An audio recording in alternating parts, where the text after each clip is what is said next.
I can go to this field, any field, and I can launch 7 days in a row, and I'll have 7 different flights, and we'll go 7 different directions. And the experience is absolutely wonderful.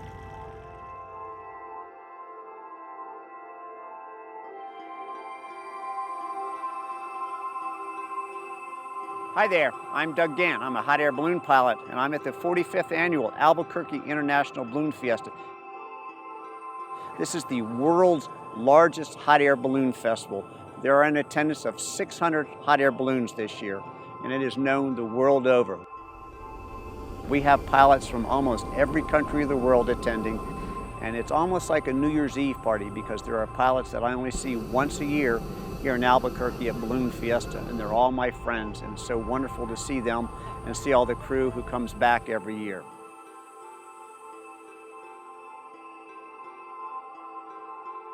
Hot air balloons are totally dependent upon the good graces of Mother Nature. But in order to be able to fly VFR or visual flight rules, we can only fly between sunrise and sunset.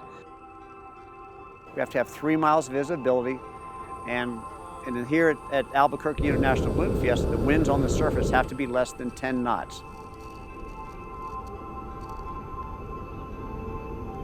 I'm looking at, I think there are all the balloons. We are actually registered aircraft with the FAA, and you have to have a pilot certificate to fly a balloon, which amazed me when I got into it, because I thought all you had to do was know how to open a bottle of champagne.